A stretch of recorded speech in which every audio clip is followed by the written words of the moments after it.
అందరికీ నమస్తే అండి. Good morning. నా పేరు బెనర్జీ.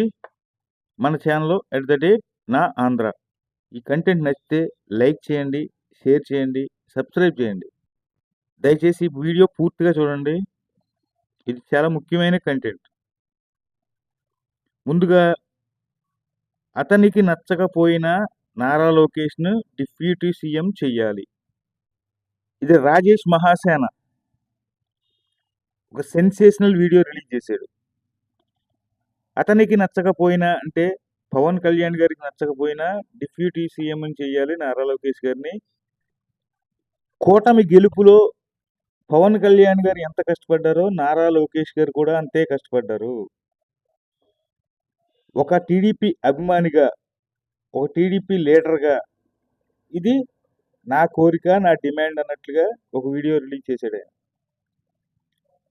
ఇది నిజంగా జరుగుద్దా? చంద్రబాబు గారు దీనికి అంగీకరిస్తారా? అంగీకరిస్తే కూటమి పరిస్థితి ఏంటి? ఇవన్నీ ఒకసారి చూద్దాం.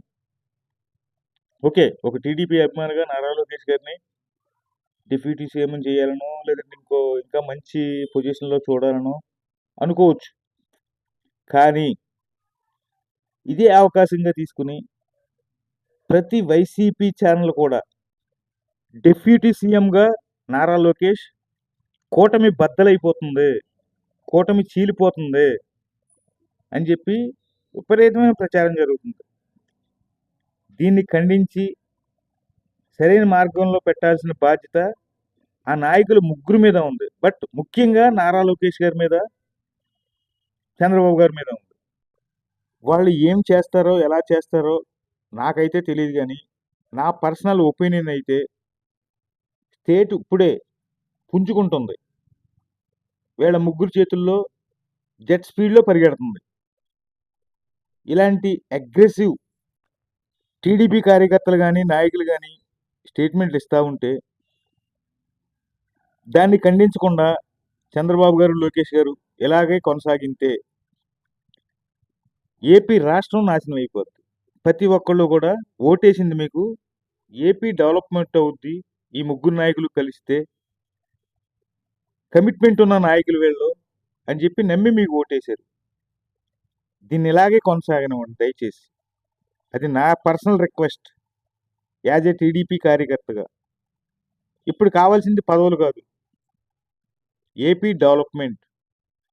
ఏపీ బాగుపడాలంటే కూటమికి ఓటేయాలని చెప్పి మీరు జనం దగ్గరికి వెళ్ళి ఓట్లు అడిగారు. కాబట్టి దయచేసి ఆలోచించండి. ఒక్కసారి ఆలోచించిన తర్వాత నిర్ణయాలు ఏదైనా తీసుకోండి. మీరు తీసుకునే నిర్ణయం ఖరీదు ఏపీ భవిష్యత్. ఏమాత్రం అటు అటైనా బీజేపీ అనకూడదు, కూటమిలో ఉన్నది కాబట్టి గోతికాడి నక్కలాగా చూస్తూ ఉంది దక్షిణాదిలో బాగా వెయ్యాలని. దానికి ఫుల్ సపోర్ట్ పవన్ కళ్యాణ్ గారు. తద్వారా మనకు వచ్చే నిధులు ఆగిపోతాయి,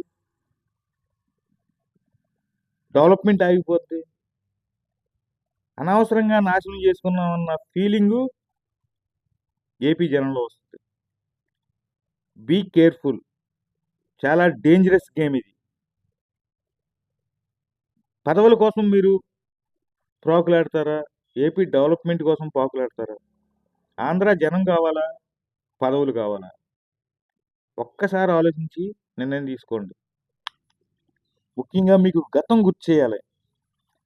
2019కి ముందు అప్పటి వరకు పవన్ కళ్యాణ్ గారు టీడీపీకి ఫేవర్గా ఉండేవాడు.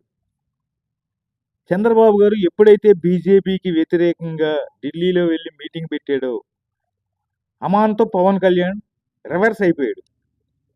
నారా లోకేష్ ఒక అవినీతి పరుడు అన్న కాన్సెప్ట్లో ప్రొజెక్ట్ చేసుకొచ్చాడు. జనం నమ్మారు.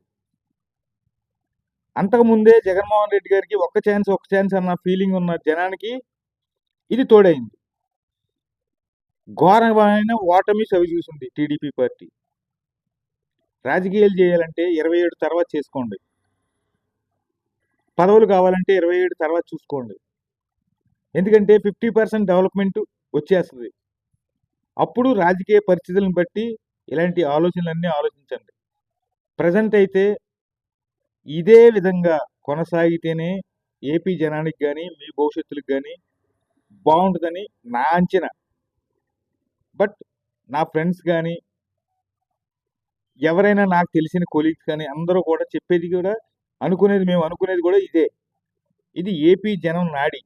దయచేసి గుర్తించి ప్రతి ఒక్కళ్ళు, ప్రతి నాయకుడు ఆవేశాలు తగ్గించుకొని జాగ్రత్తగా ముందుకెళ్తే మన స్టేట్ డెవలప్ అవుద్ది. మిమ్మల్ని గెలిపించినందుకు జనం హ్యాపీగా ఫీల్ అవుతారు.